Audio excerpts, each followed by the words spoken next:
What's up, everybody? Noah Kiss are back here for another episode of Noah and Scottie Reviews. Episode 8. This is the final week of Hallmark Christmas. Is it bittersweet? No, I was ready for it to be over with.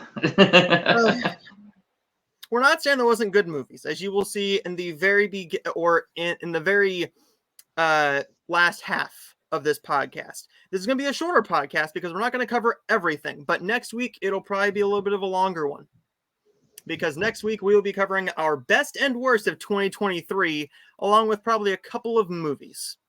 So let's get right into it. We have 6 Hallmark films to talk about, as well as the best of Hallmark Christmas 2023 and the best of Hallmark as a whole 2023. We will be splitting up Hallmark Christmas and the non-Christmas Hallmarks. So 2 separate lists because it's easier to do it that way because the Christmas kind of outweighs the other ones, so it's not really fair. Yeah. And then by the end of the list, we will just say what our favorite of the entire year was. But I will also be talking about Wonka and Maestro. So let's get right into it. We have a Ice Palace Romance. This was a Hallmark Movies exclusive. This is not a Christmas film, by the way. There was no marketing for this. No marketing whatsoever. The only reason I knew about it is because I look on the ratings list and I saw that there was going to be a film, 2 films coming out on Hallmark Movies now. An Ice Palace Romance and Rescuing Christmas. This one is all about a journalist faces old fears when she returns to her hometown ice rink to cover a story. With the help of the owner and his young daughter, she begins to reevaluate her life's purpose. In a way, that's kind of what it's about, but not really. This is mostly about her helping the daughter with her routine and falling in love with the dad. It has very little to do with her going to cover the actual story because it does not focus on that. It does not focus on her going and covering the story. It's mostly just about her going there and helping the daughter. While it is a nice story, it took away from the main plot. And what you're pushing as the main plot was not the main plot of the film. It's a nice subplot, and I will say that. The subplot was very, very nice. There was some good, sweet chemistry between the little girl and our lead here, Lori. I'm not going to say her last name because I will mess that up, but I believe it's Celeste is how you say her name. Yeah. And the dad is named Mark, played by Marcus Rosner. No, Marcus Rosner. Names are hard, okay? Marcus Rosner. Marcus Rosner has not had the best Hallmark Christmas films, or even the best films as of late. But with that being said, how does this one shape up to the ones we've gotten in years past? Well, this is actually the second film we've watched for Christmas time during this year with him in it. I think the other one was better, and that was Flipping for Christmas. I thought that was a better film, but overall, this is definitely not his worst film he did this year. That belongs to the Love Club Nicole's pen pal. Oh God, the Love Clubs. That's just a different kind right there. But his best was easily Notes of Autumn. It was easily Notes of Autumn, hands down. But we get him one more time here in a month. In less than 2 weeks, actually. Well, a little over 2 weeks. Yeah. Yeah. We have Love on the Right Course. Let's hope it's good. It's golf. We will see. But this film overall, I don't have a whole ton to say about it. It's a fine little film. It's a charming little movie. They take away from the main plot to go after more of the subplot route. There's some good chemistry, but I was just not into the whole ice skating rink aspect. Now, I've never seen the ice skating classics like Ice Princess from Disney.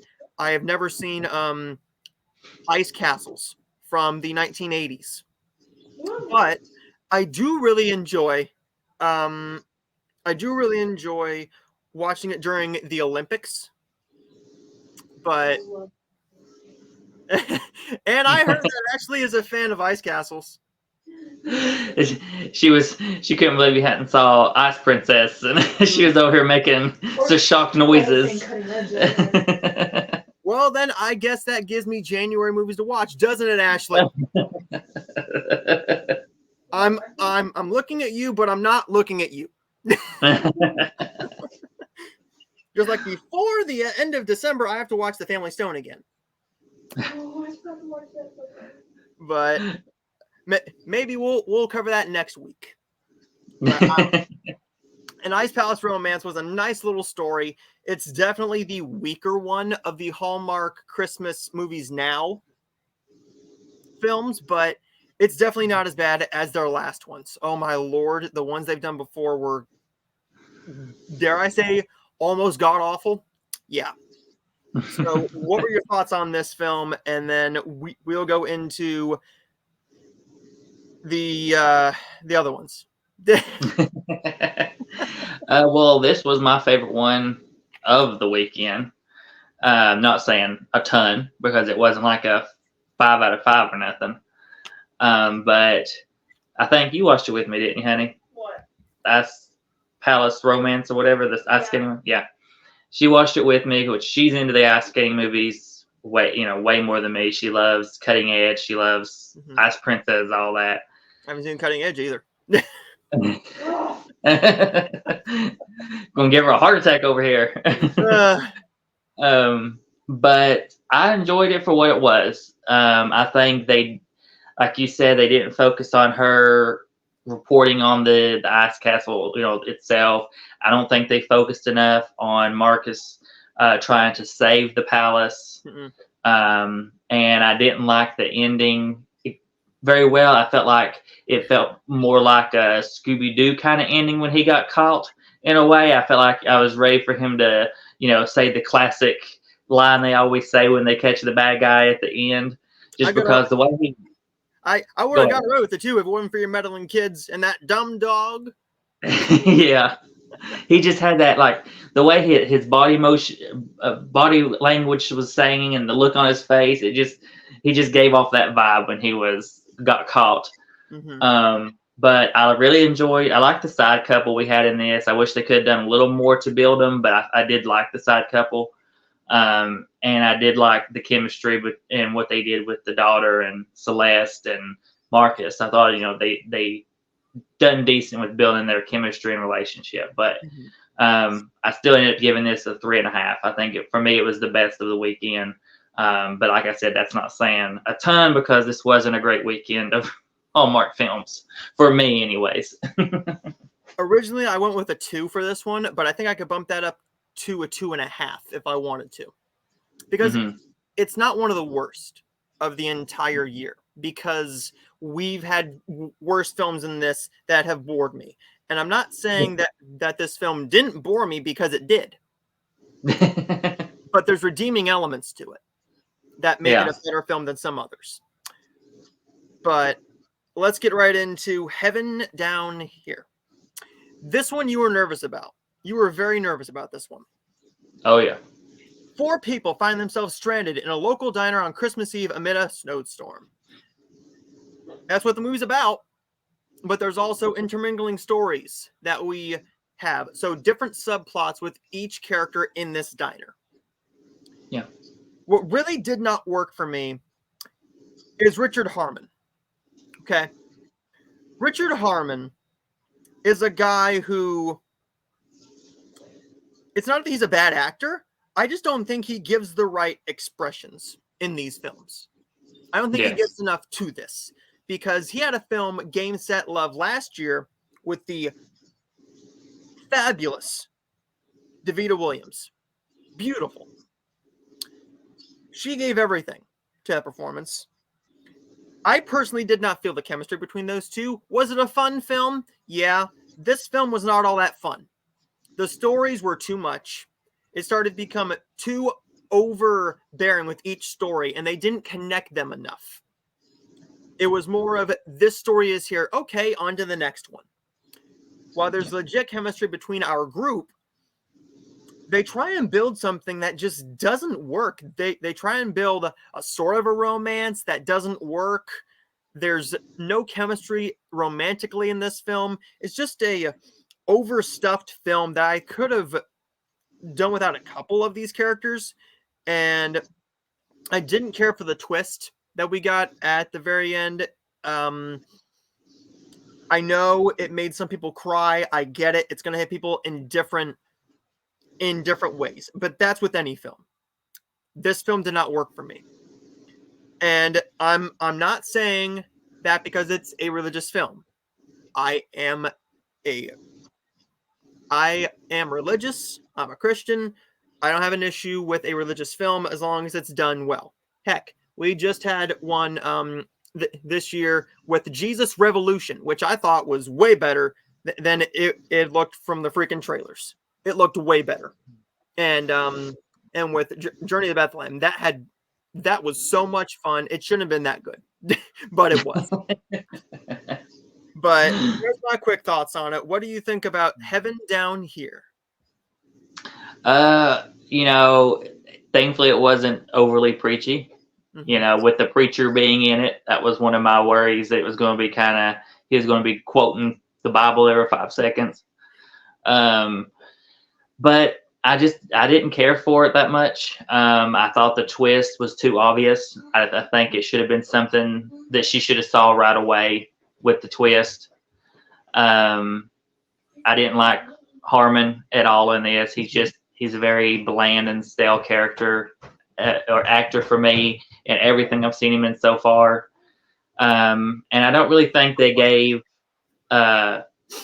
enough backstory with the preacher for us to really care about his issue. So for me, it was.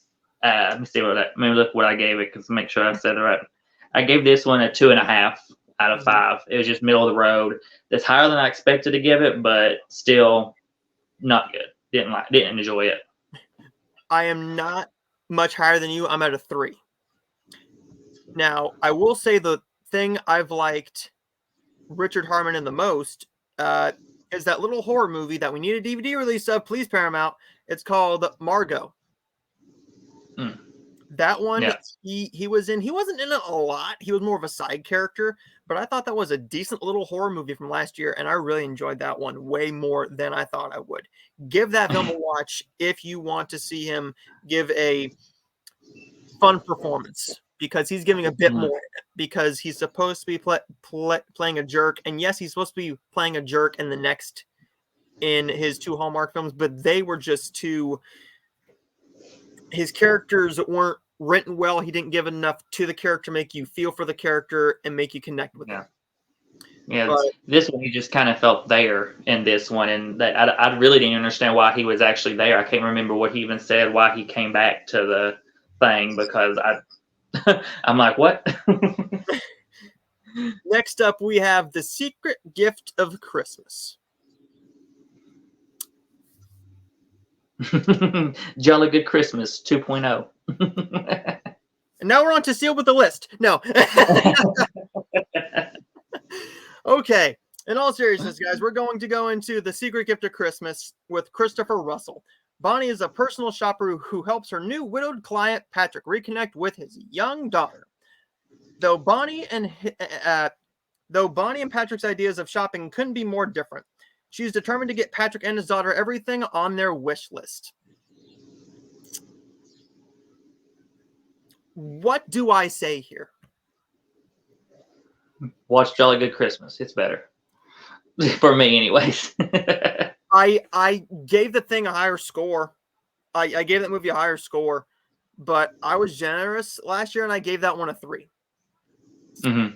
I don't know what happened here, man. I really don't. This movie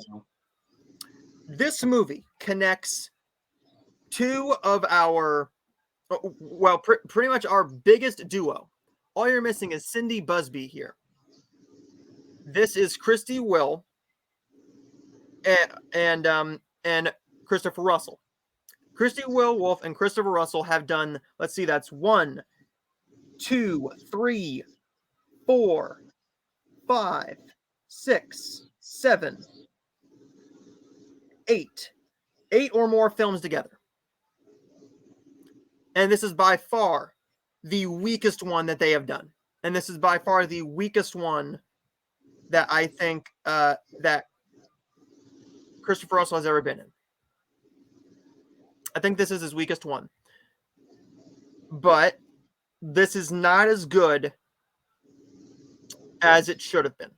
This should have focused more on the shopping and the romance.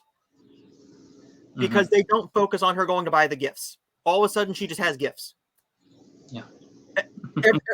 Every once in a while, you get a little bit, right? Every once in a while, you get a little bit of her in a shop. If you're a personal shopper, I want to see you shopping. Yeah. Yes, you're supposed to build the chemistry, but you can also have him in there with her saying, hey, this is what you do. This is how you shop for your daughter. This is what your daughter likes. I have gotten to know her. I was her age at one point, and this is what I liked. Maybe this will connect with her more. That's what you do here. Instead, you dilly-dally around the personal shopper aspect, and you focus more on the romance when there's no chemistry between these two. There's no chemistry between him and Megan. These two actors have no chemistry, and I hate to say that. Because I love Christopher Russell to death. But what I can say is I did enjoy Megan O'Reilly's last Christmas film she did for Hallmark way back in, what was it, 2016, 2015? 2015, called Dashing Through the Snow with Andrew Walker. I enjoyed that one way more. Way better film. But I don't have much to say about this film. This is one of the weakest Hallmark Christmas films of the entire year and one of the worst films of the entire year that they have made. I was very generous and I gave this one a 2. What did you think about this one, and why are you giving it such high praise?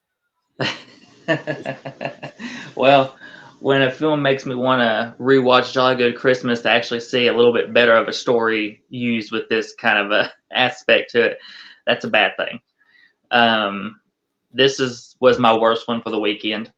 By far the worst one for the weekend for me. No chemistry.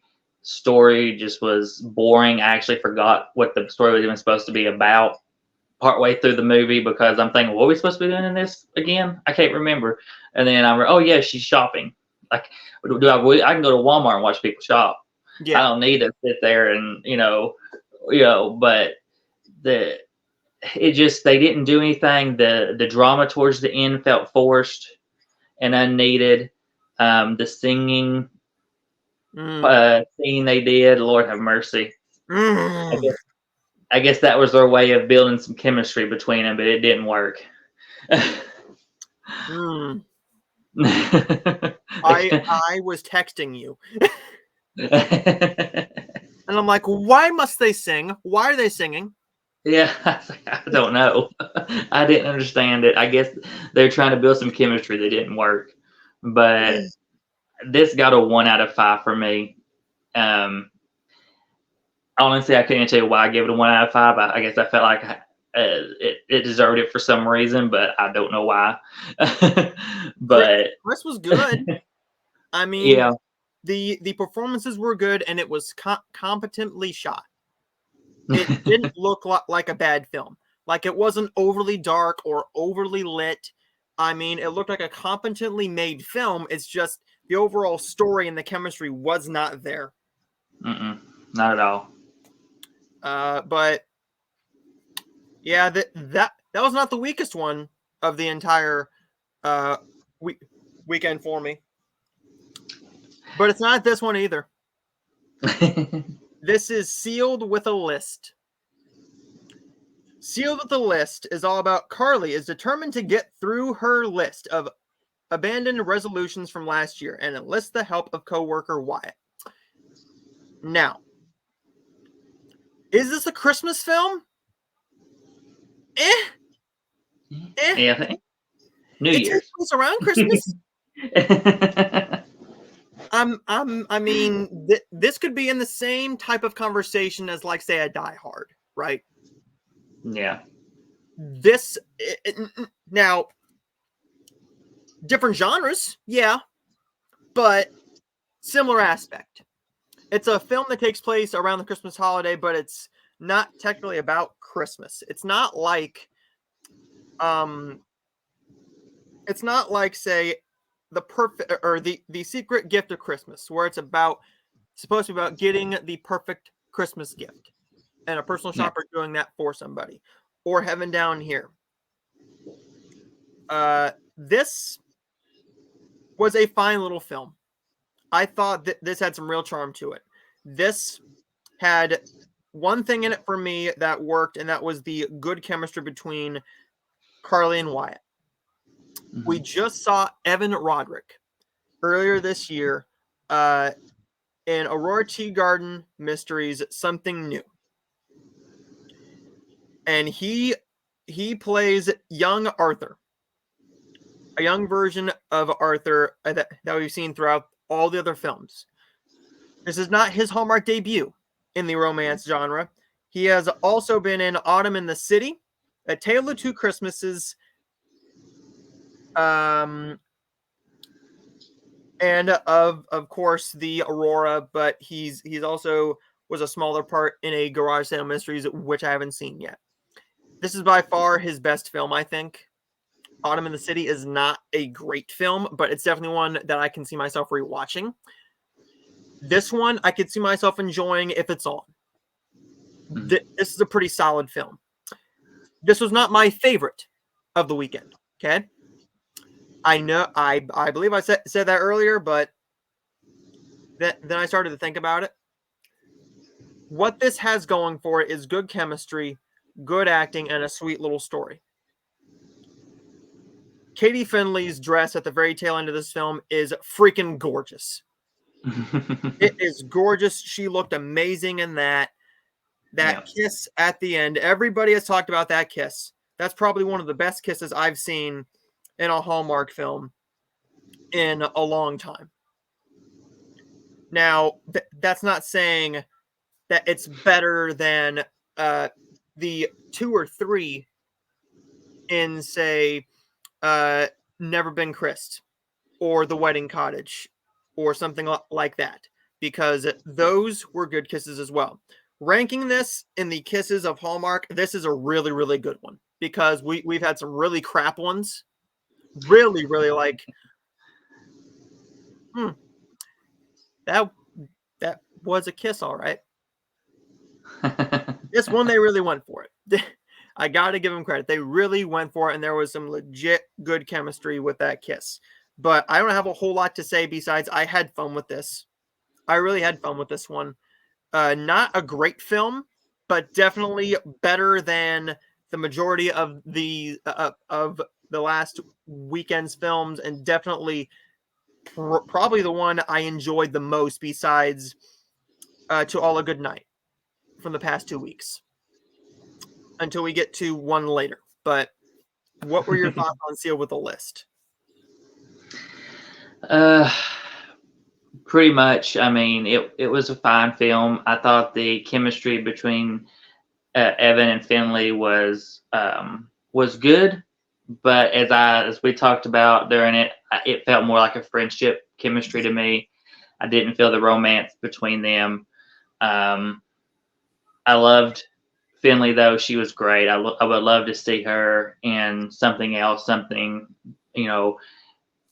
I would have loved to have seen her in the one we're going to talk about, should be talking about next, in Friends and Family Christmas. I would love to have saw her in that one alongside one of the leads in that one, honestly.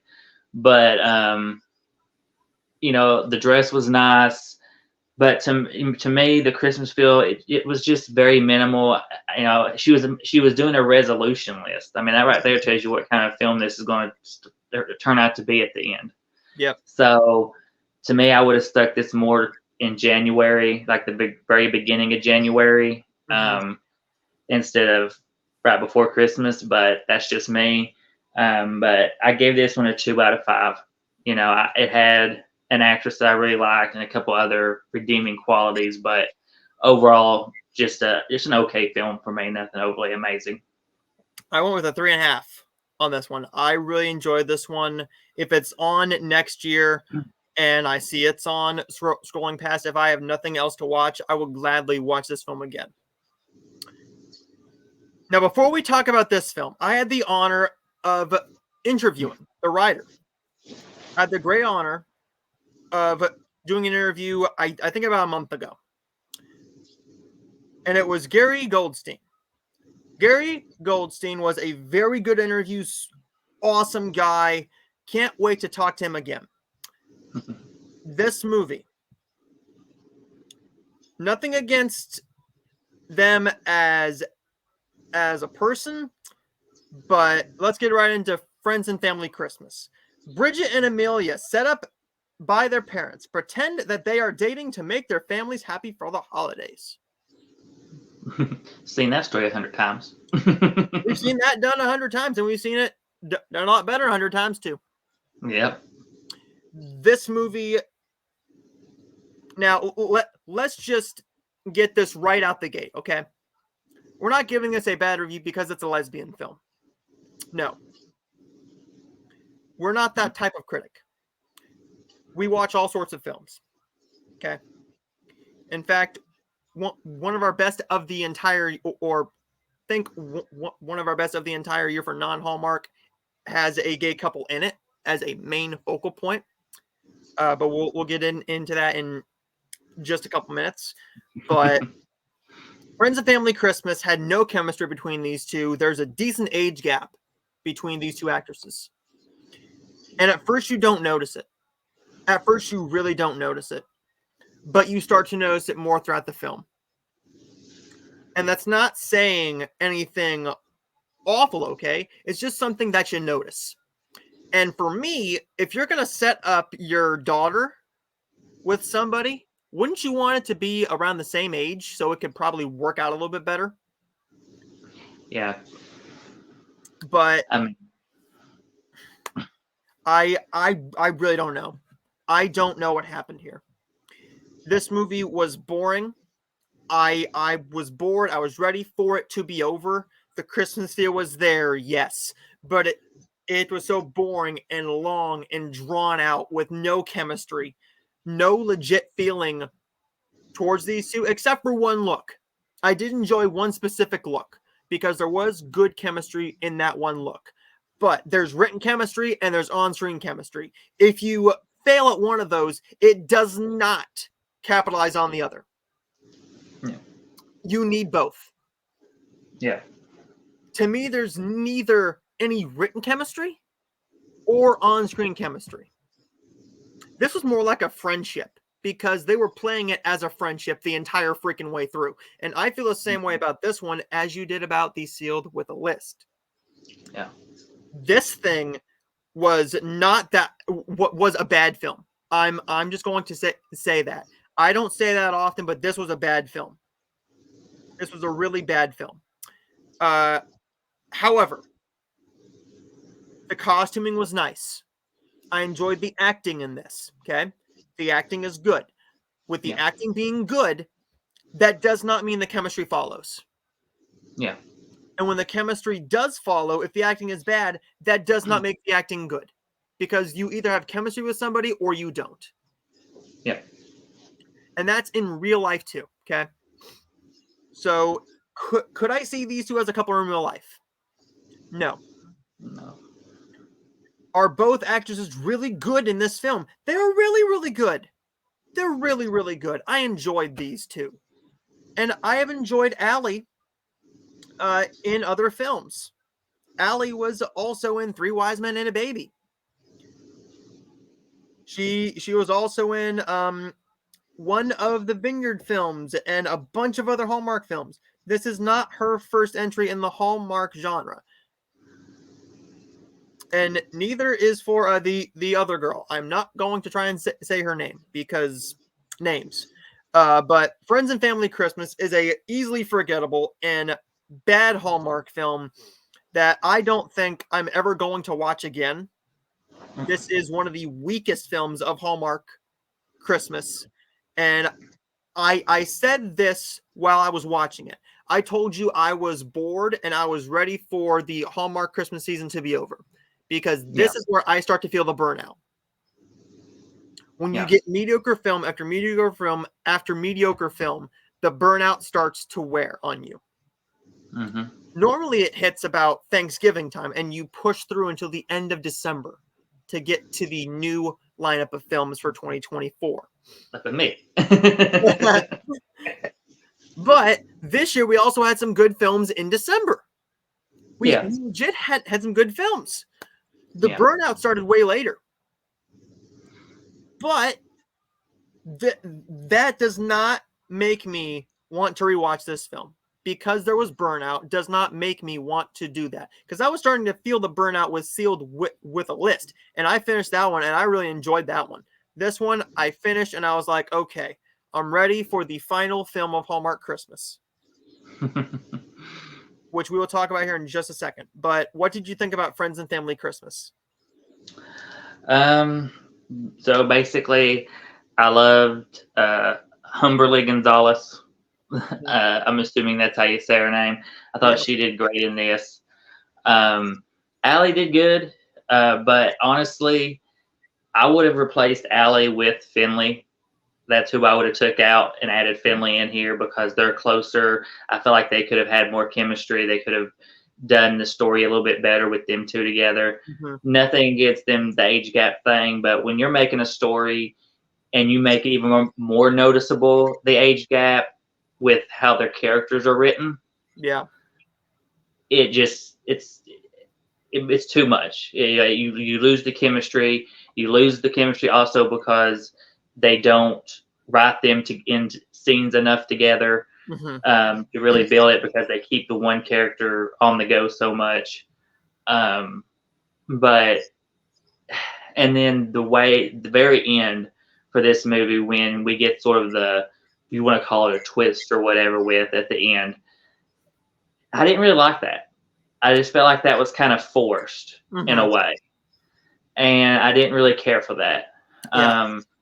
But You're thinking about her taking the picture 2 years beforehand. Yeah. Mm-hmm. And I didn't really care for that. I still gave this movie a 2 out of 5 just because I did like our main, I did like the acting with Allie and Humberly. And I think this story could have had so much more potential if it was just written better and just tweaked a few things.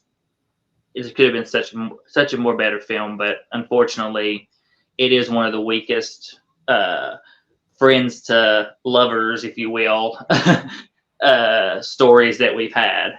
So, but I don't know. It's been one of those last few weeks with Hallmark for me. So I was gonna go with a 2, but let me explain why I went with the 2.5. This is not a good film, but the burnout didn't help it either. I think the burnout led me to really not feel it either, because if this would have came out maybe in like the beginning time frame or maybe midway through, would it have made it a better film? By all means, no. But I think I'm going a little bit easier with the score on this one because there is a burnout right now with it. With 40 plus Christmas films week after week after week on top of everything else and work and life and wife and kids, there's so much there that you just start to get a burnout and you just need something to refresh it. Yeah. And for me, that was this next film. We have not talked about this film at all. Very little. Miracle in Bethlehem, PA. In this new Dayspring movie, successful Mary Ann adopts a daughter right before Christmas. When bad weather lands her and her new baby stranded in Bethlehem, PA, their only option is to stay with the innkeeper's brother Joe, a coincidental bachelor. I had a little bit of hesitance with this film. Okay. One, you're ending off with Hallmark movies and mysteries. But I see why they did it. This was the best of the weekend. This was the best of the weekend for me. I enjoy this type of story. We've seen this type of story before. I just saw the real story of Mary and Joseph in Journey to Bethlehem just last month. But what they do here is they add in a snowstorm. They add in a couple unneeded things, which I will get into in just a minute. But they add in two actors I really, really enjoy. I love Laura and I love Ben. Love these two to death. And I've enjoyed most of their other films. What you did not need to do is you did not need to add in the unneeded girlfriend in the very tail end of this film. The climax made almost no sense because she comes back, she misses him, she's angry because the house is clean, she's angry that he found a woman to walk with, he's helping her with her new baby that's only not even a week old yet. It's not even a week old. Yeah. It's only a couple days old when she gets it. No, one day old when she gets it and takes it to the inn. Besides that, the chemistry is there. They add in the day spring element of it being a bit of a religious film. But I don't think they overdid it. I think they did it enough where it's not too preachy. Okay? It's not like with a Pure Flix film where it's shoved in there for no apparent reason. This one, it makes sense because it's taking place in Bethlehem. It's the last one right before Christmas. And if you're going to do one right before Christmas, I think this was the perfect one to end on. The chemistry is there with the unneeded girlfriend aspect. That knocks it down quite a bit because that was just kind of like, what the heck is going on here? I could have done with more of the sister in here, with more of Ben's sister. She was a very likable character, and her husband was great, especially in the very beginning. I loved that scene in the inn where everyone's just all over him and just annoying the crap out of the guy. Yeah. But I really enjoyed this one. It's my favorite of the entire weekend, and I don't know if this is going to make my top 10 of Christmas. We will see, but I'm going to give this a 4 out of 5. I really enjoyed this one. I know that Ben did a live stream on his other page for Romance University. And he said that he read the script and he saw the film because he likes to see the film be right before it airs just to see what he thinks. And he said that he thinks this is his best film he's done for Hallmark.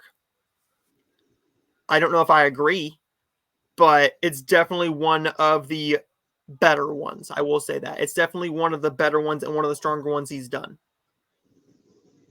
But overall, what were your thoughts on Miracle in Bethlehem, PA? Loved the sister in this one. Start out by saying that the sister and the husband. We just got the sister. She seems to be a very popular side character they use, side actress they use for a lot of these movies because she was in the Santa Summit and a couple others I've seen this year. But love them.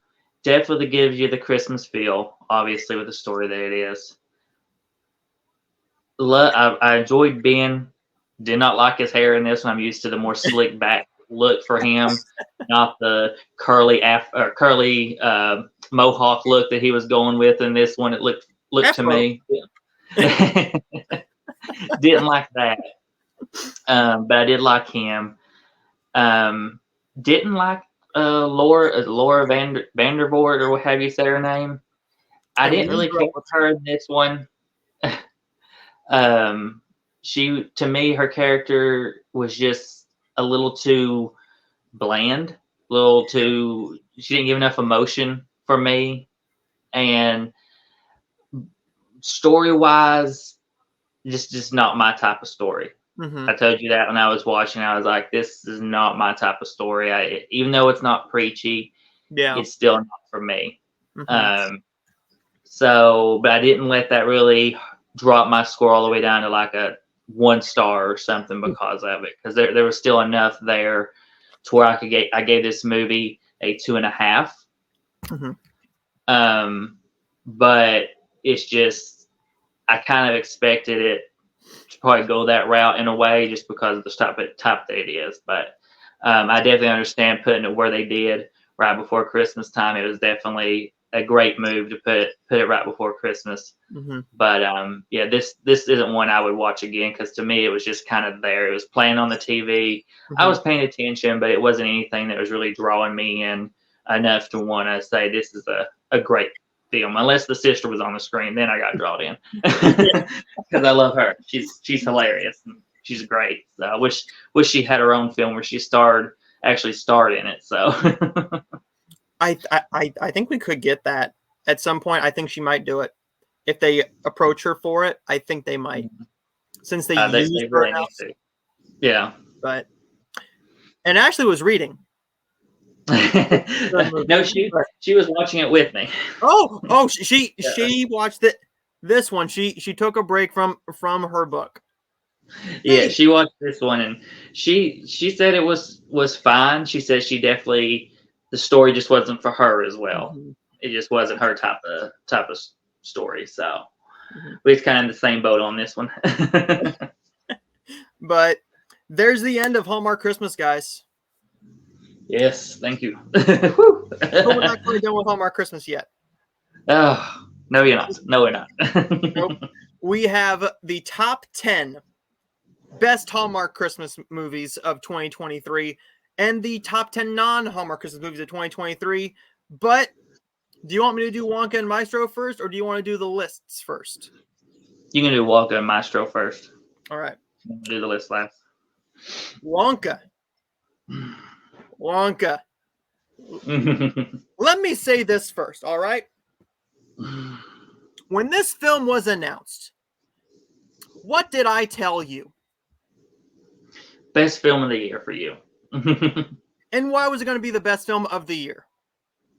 Timothy, Wonka, Willy Wonka, musical. And Paul freaking King. If you don't know who Paul King is, Paul King has made two of the most delightful damn movies I've ever seen in my entire life. If you're having a bad day, just shove on the Paddington movies. They're freaking charming. They're sweet. They're funny. They're just harmless little films. That's all they are. They are not out to hurt anybody. I did not grow up with the Paddington books or the shows. I saw these two films and I absolutely love them. Wonka, I grew up with Willy Wonka and the Chocolate Factory. I did. Every single time I went to the library, every single Saturday, I would normally grab that tape. I would grab the VHS tape of this film. Or if it was on, say, ABC Family, I would watch it then. Whatever point it was on. It's one of my favorite films of all time.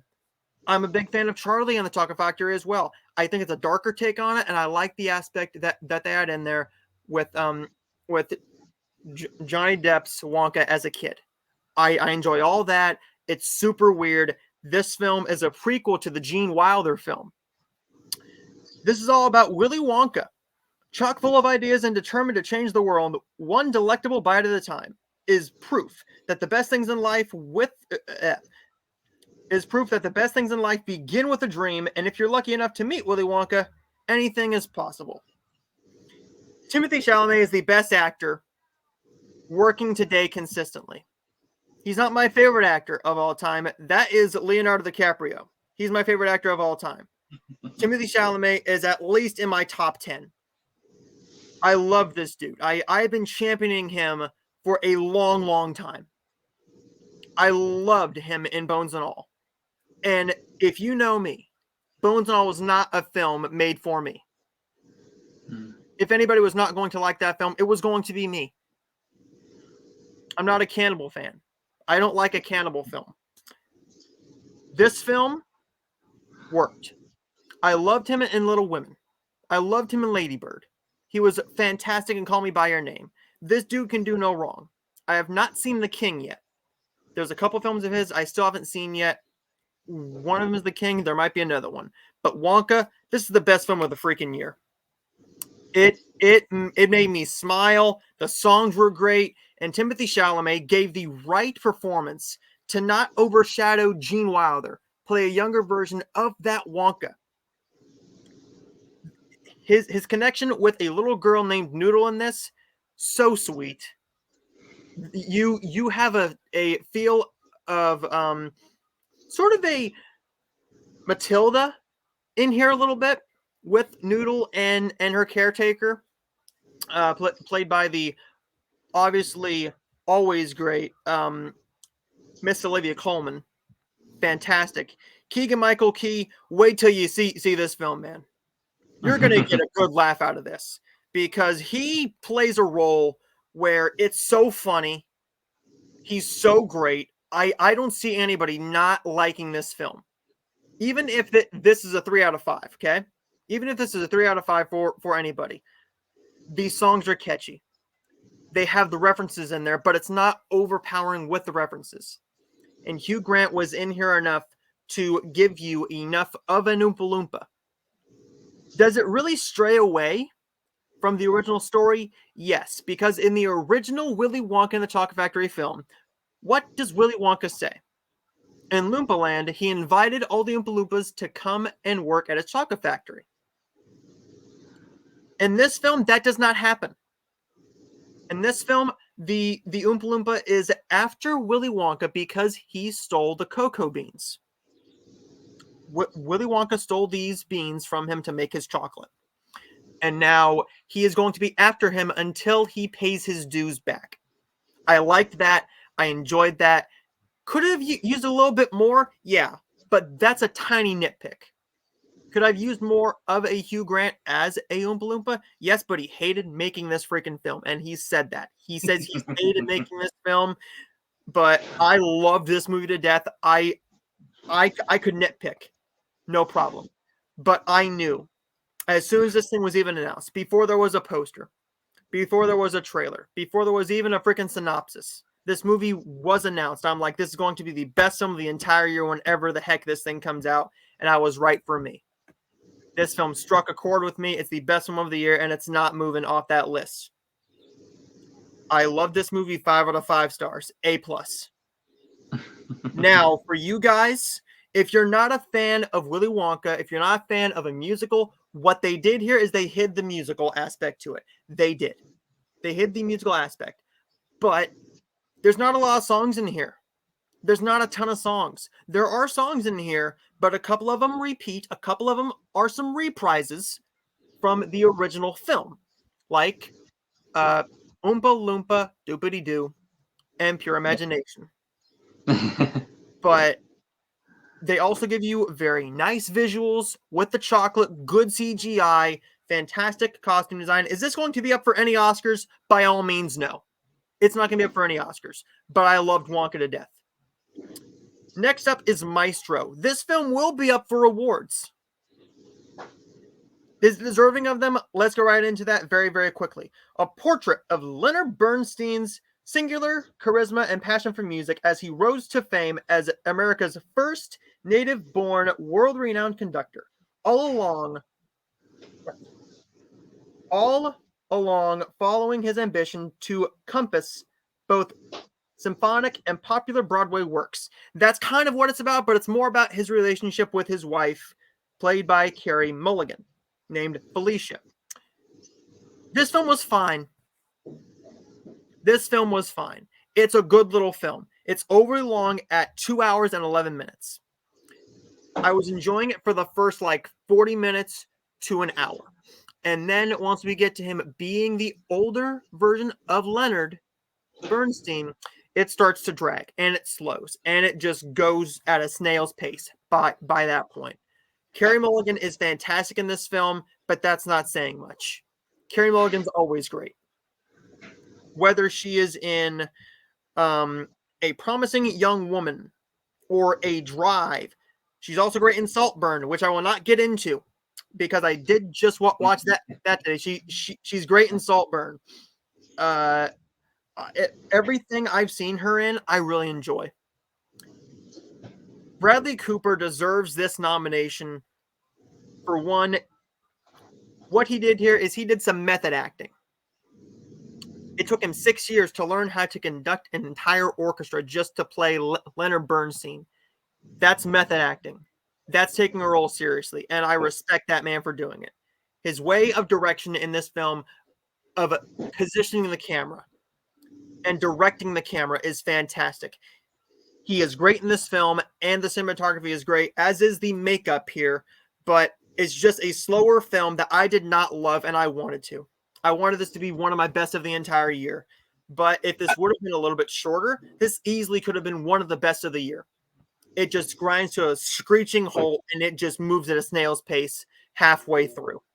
Good performances, good makeup, interesting story, beautiful music, and great. And a true actor here with Bradley Cooper. But I'm going to end up right where everybody is on Letterboxd with a 3.5 out of 5. And now, let's get right into this, shall we? Let's get right into this. We have the top 10 best Hallmark Christmas films of 2023. Let me do some quick counting here, okay? That's November. That's not what I'm looking for. That's what I'm looking for. Aha! I win. 1, 2, 3, 4, 5, 6, 7, 8, 9. Right? 1, 2, 3, 4, 5, 6, 7, 8, 9, 10. Okay. I have my 10. Do you have your 10? Yep. I have them on their own list, so I can. It makes it easier for me to do my top 10 Christmas and regular Hallmark. So we're going to move past these very, very quickly. Very, very quickly. We might give some tidbits here and there, but let's get right into it. My number 10 is going to be Where Are You Christmas? Where Are You Christmas is a really, really good film that I enjoyed. It had a couple issues, but if you want to see that, we may do a bit of a end of year wrap up next week. I'm not sure yet. We will see. But next up is going to be Everything Christmas. Cindy Busby. I enjoyed this film so much. And no, it's not because I interviewed her. I loved her before then. But I interviewed her before watching the film. So I had no pre-existing expectations. But I enjoyed this film overall. And if I miscounted, I'm sorry. Looking through a list like this, just wait. You try it. Haul Out the Holly Lit Up. Not as good as the first one, but still a little solid sequel. Catch Me If You Claus is one that divided people. You either loved it or you hated it. But we all cannot deny that this was the most higher budget Hallmark film they've ever done. They stepped up the cinematography in here. They stepped up the lighting, the acting, and they tried something new with a full-on makeout scene in this film that they've never done before. Out of nowhere. Legit out of nowhere. They're just in a car, and she is on top of him and straddling him and just starts to make out with Santa Claus. Next up is My Christmas Guide. My Christmas Guide. This is the Hallmark debut of Amber Marshall. I had the great honor of interviewing Max McGuire, who I hope to be interviewing next month again because he has another film coming out next month, and hopefully you can join me for that interview. Yeah, we'll see. But yeah, My Christmas Guide. Really, really good film. Sweet story. Great chemistry. Love the dog in this. I loved getting all the little tidbits of how he got Amber Marshall and how these were not acting dogs. So knowing that and watching it, you can definitely see how much of a struggle it was because they had to tempt them a lot with the treats and then do it without treats. But my Christmas Guide. Next up is A Merry Scottish Christmas. What can I say? If Lacey puts out one Christmas film a year, there's about a good 80% chance that it's going to be on my best of list. Because she has not made a bad Hallmark Christmas film. She's had a couple fine ones, but she hasn't had a bad one. I know a lot of people had some issues with it, but I enjoyed this overall to make it within my top 5. Number 4, Holiday Hotline. Let's talk turkey. This movie had no right being this damn sweet. It had no right. Why was this so damn sweet? It was romantic, good chemistry between two different couples played by the same actors. How did this work? Why did this work? We will never know. It had no right to be this good. Number 3 is A Biltmore Christmas. Everybody has classified this as a brand new Hallmark classic. And everybody loves this film. Besides you. But, hey, we are viewing this different than everybody else does, okay? Everybody watching these films are looking at the grand aspect of it and the romantic chemistry and everything else. This is the most Hallmarkiest Hallmark film to ever do the Hallmark film.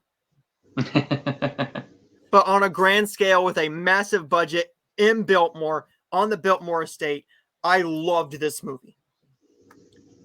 But nothing beats these two. These two scared the legit crap out of me. These could have been two of the worst Hallmark films ever made. The marketing did not help number 2. And that's never been Christ. The marketing sucked for it. I'm just going to say it sucked. Yep. Because it didn't give you exactly what the movie is about. But I love that movie. I love that movie. I cannot wait to get myself a DVD of that one and watch that many more times. I love it so much. But nothing beats the Santa Summit. The Santa Summit is so freaking sweet.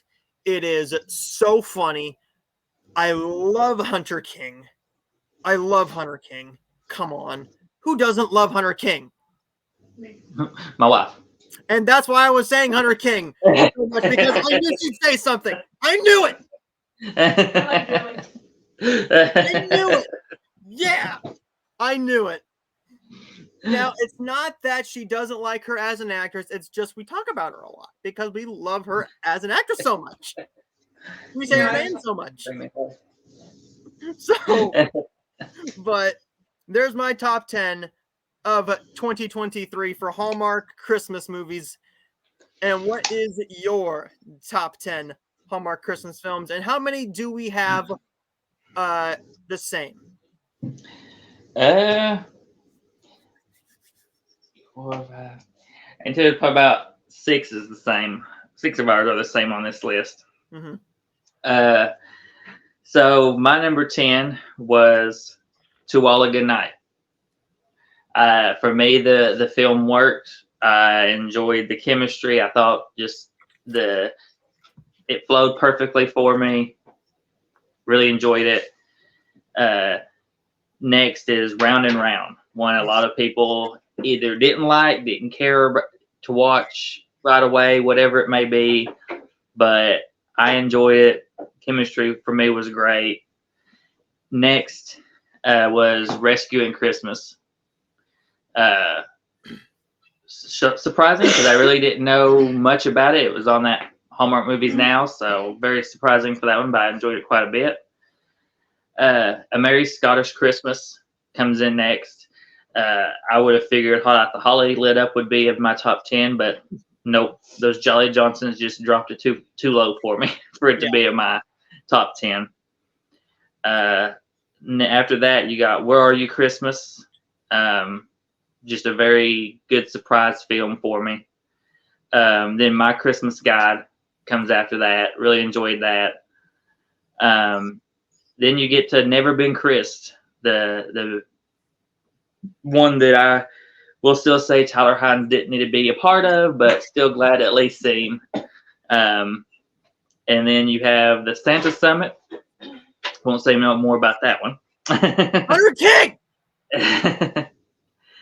And then the two that beat out Santa Summit and Never Been Kissed were, first up, Christmas on Cherry Lane, one that a lot of people seemed like, just they couldn't keep up with the story or wasn't paying close enough attention to the story, whatever it may be.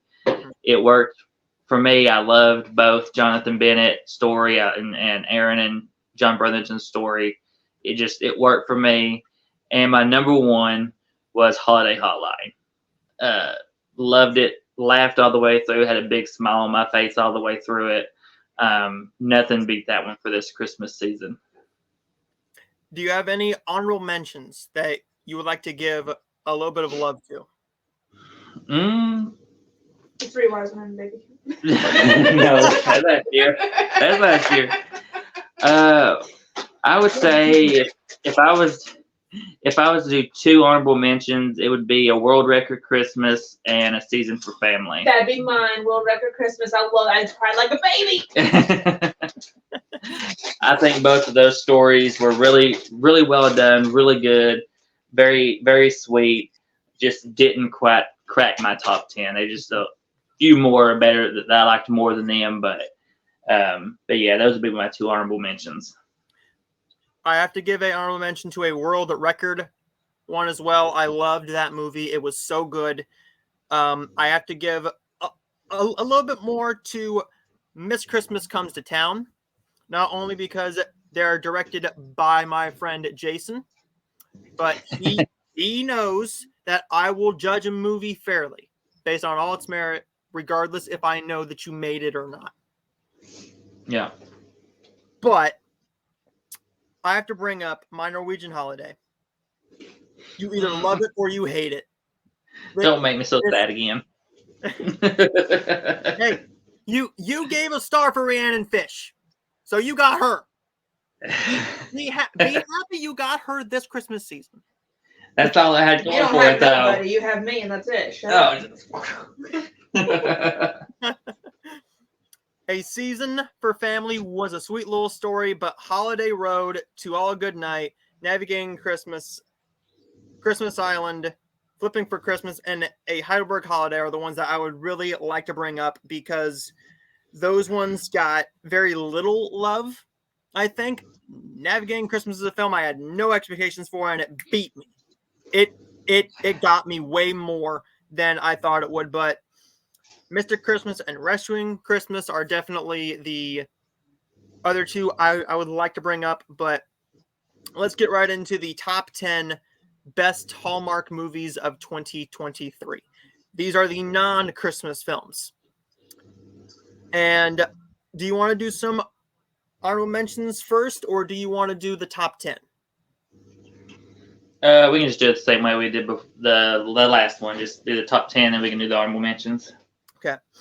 Number 10 for me is Fourth Down in Love.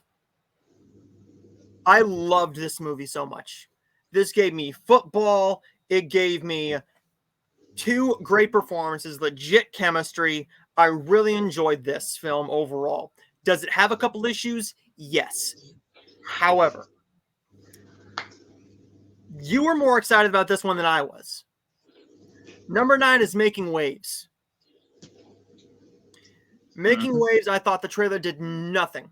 It did no favors. It legit did no favors for nobody. But the marketing is not everything, as we saw earlier with Never Been Kissed. Yeah. You got to give the film a chance. And what it gave me was a nice music-based film that delivered everything I wanted it to. Number 8 is Sweeter Than Chocolate. Sweeter Than Chocolate. I knew I was going to like this one. This gave me a story I wanted. It's about these magical chocolates. And I really don't want to go into a whole lot more than that. I really enjoyed this film. Everybody loved this movie, or at least liked this film. It's a very great film. However, Hearts in the Game, it was a little bit better. No expectations for this one whatsoever. I love Aaron Cahill. Marco Grazzini? Is it Marco Grazzini, I think? That sounds about right. Great actor here. Love the guy to death. Next up, I got a picture of her. Tyler Hines and Rhiannon Fish. Two of the greatest Hallmark stars they have on the channel right now. I loved most of this film. However, what really made this over the top is it has the best Hallmark kiss I've probably seen since It Was Always You. If you re-watch that film, you will know what I mean. They did their all for that kiss. This film was going to work for me no matter what. It is never too late to celebrate with Carlos and Alexa Penavega. I love the Penavegas. I always have. I always will. Love their YouTube channel. I love them to death. Next up is Field Day. This trailer did nothing for me either. I thought this was either going to be a flop of a comedy and a overall meh film. However, it was so sweet. It had emotion. It had heart. It had comedy, great chemistry, and legit overall happiness. And wrapping up everybody's stories without leaving anything hanging. 5 out of 5 for that one. And this is where the 5 out of 5s come in. However, we only got 4 more to talk about. And that is The Wedding Veil Expectations. Wedding Veil Expectations is the best Wedding Veil film. This is all about Avery and Peter try to get the romance. They try to keep the romance alive by renovating the old house they bought and juggling work. But everything takes on a new perspective when they get the news that they've been hoping for. Avery is pregnant. You're following her pregnancy. You're following them having some marriage issues while her being pregnant. So she is pregnant, emotional, and renovating a house. They tackled those 3 subjects very, very well. If you're married, you would get it a lot better. You would understand all the struggles and everything. If you've had a child, you would understand a lot more than I have. But what this did is it delivered everything I wanted it to. Love Lacey. Love Kevin. Love the whole entire cast. And I don't know if we're going to get any more. But I think that 6 films is enough for the Wedding Veil series. But The Professional Bridesmaid. The Professional Bridesmaid. Come on. This is a film that does have a little bit of an issue, but we're going to ignore that. This is based on enjoyment. The Professional Bridesmaid is the second best Hallmark film of the entire year, which coincidentally, I would like to bring this up. Both The Wedding Veil Expectations and The Holiday Hotline. Strike that. Reverse it. The Wedding Veil Expectations and The Professional Bridesmaid were directed by Peter Benson. So keep doing what you're doing, man. The Professional Bridesmaid, very good film. All about Hunter King being a professional bridesmaid, really. That's basically it. She has to hide her true identity as a secret, and that's all I'm going to say about it. It's a great film, but the best Hallmark film of the entire year is The Wedding Cottage.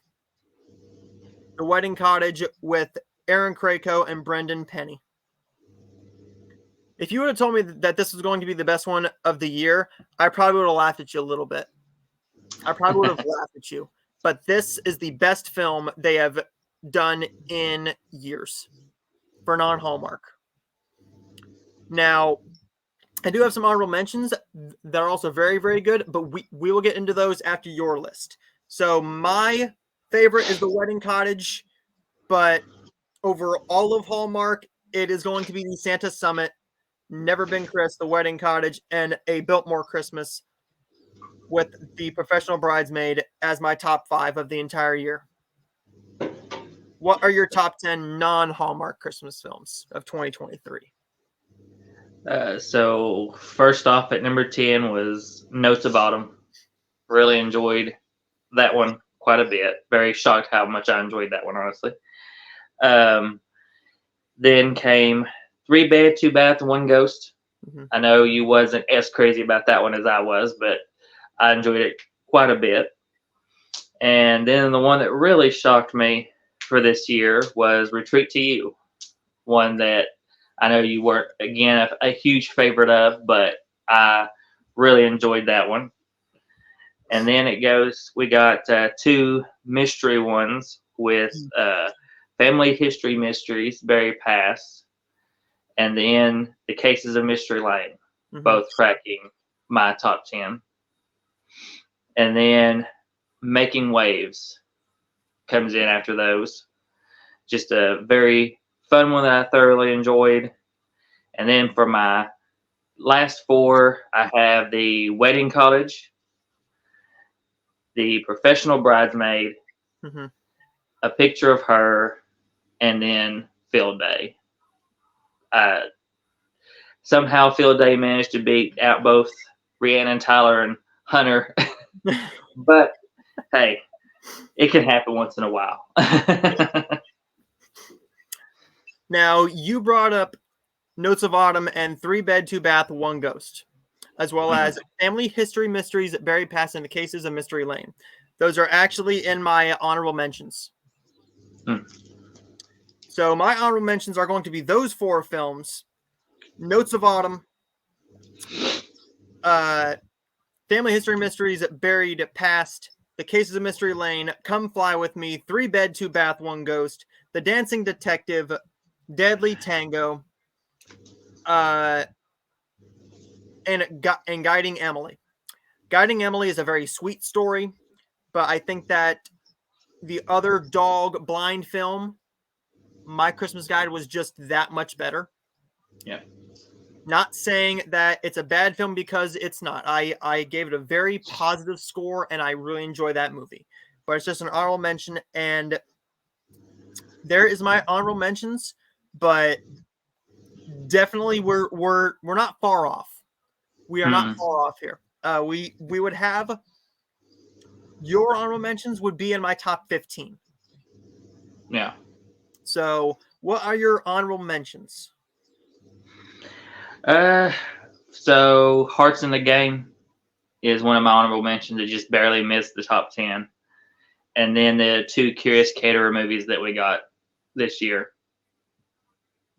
And then Come Fly With Me and Never Too Late to Celebrate. Those all just kind of didn't quite make that mark of being in the top 10, but they were still all good. So those would be my honorable mentions. And now, what do we have for next week? Well, let's see here. There's not a lot coming out, to be honest. There's not a lot coming out. So what I'm going to do very, very quickly is I'm going to go through releases.com and see if there's legit anything we want to see. Then if not, we will be going back through some movies that I would like to watch for the first time.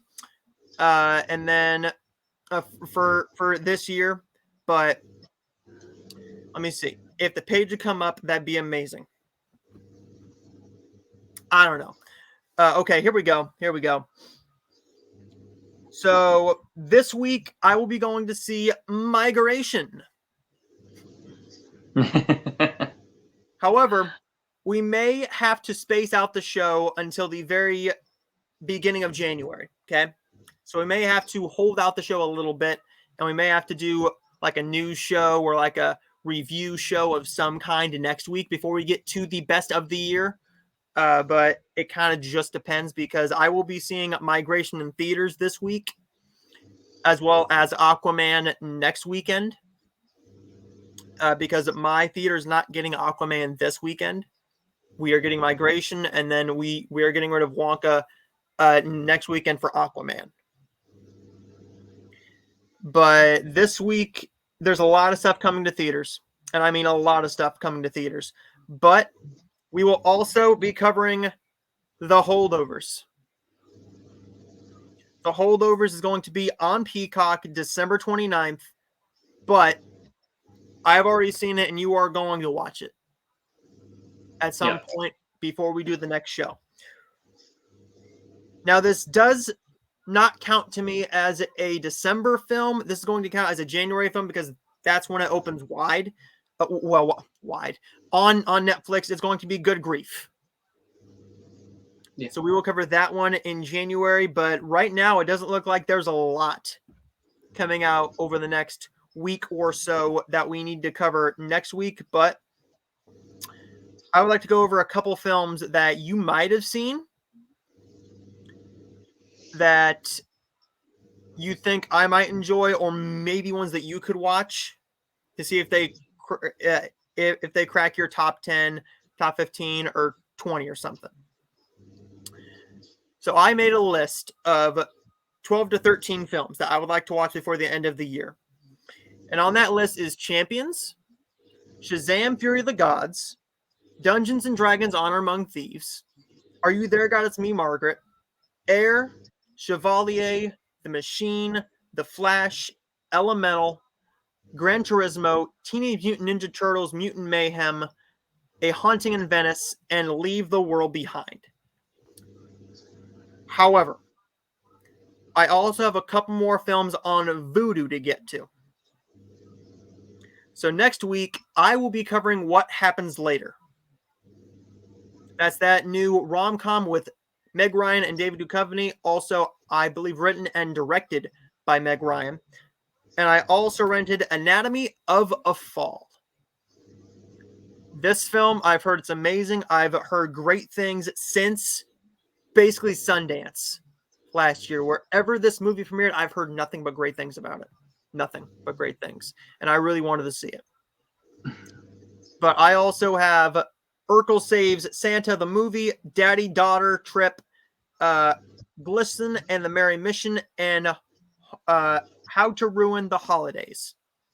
So I don't know if you will be watching any of those, but are there any on the watch list that you would recommend me see, that you could see cracking my top 10, or any that I haven't seen that are relatively cheap to rent and not $23 or streaming or something that you would recommend coming from your top 10?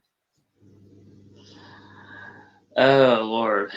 Besides Exorcist Believer. Besides Exorcist Believer. Evil Dead Rise. Let's see.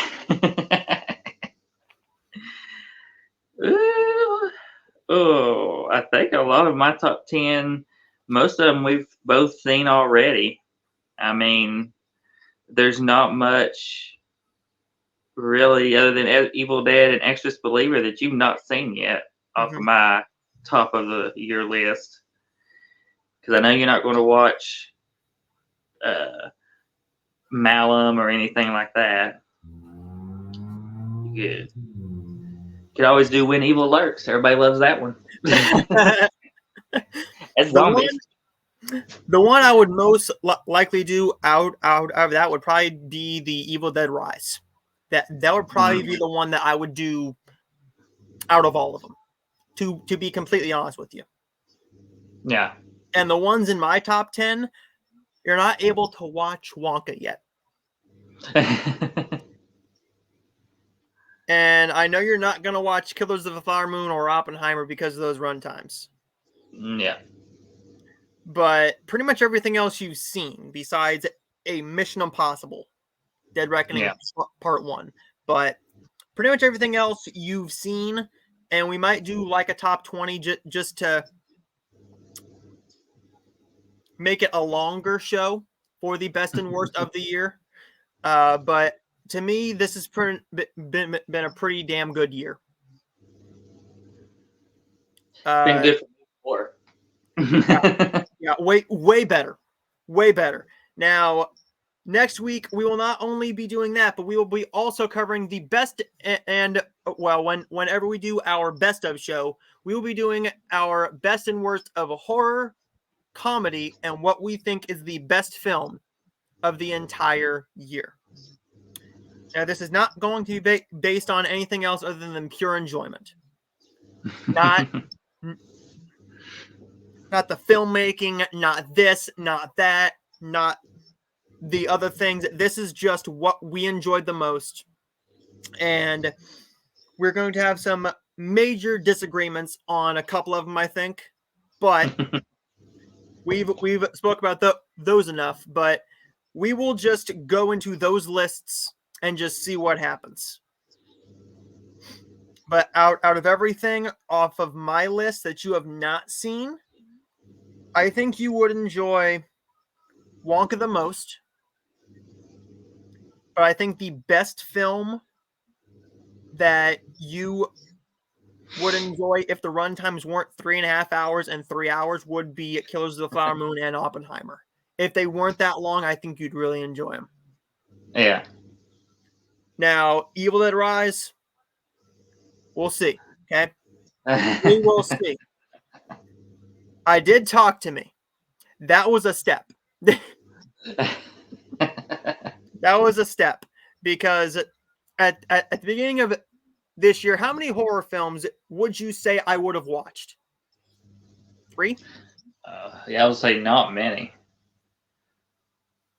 But my favorite horror film of the entire year right now is Cobweb. Yeah. That's my favorite one of the entire year.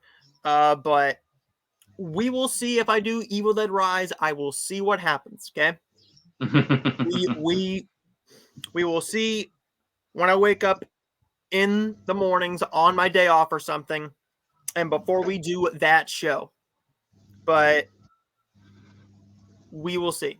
But there's everything. Sorry there's no news this week, guys. We just wanted to make this a Hallmark list, a Hallmark video along with the best of lists. And next week we will be back with a couple of reviews, I believe, of some sort. Whether it's like The Family Stone, okay? Whether it's like a Elf or a How the Grinch Stole Christmas. But next week, would you like to do our top 10 best Christmas films or favorite Christmas films? I mean, that's fine. Yeah, we can do that. Yeah, that would be a video to do. But we will see all of you guys next week, and it's going to be a fun year next year. We already have a couple of reviews planned for January. But and not just Hallmark either. Some legit stuff. But next year we might incorporate like a Blu-ray haul or something like that. We'll just see how the show goes. Make it more of like a show instead of like a review podcast show thing.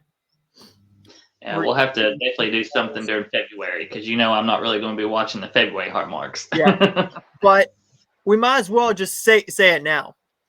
We will be doing some rankings.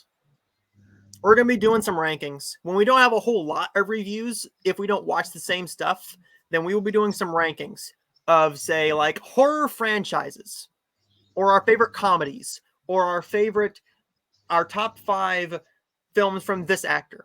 Say like an Adam Sandler, a Will Ferrell, a Jim Carrey, a Tom Hanks, a Hunter King. No.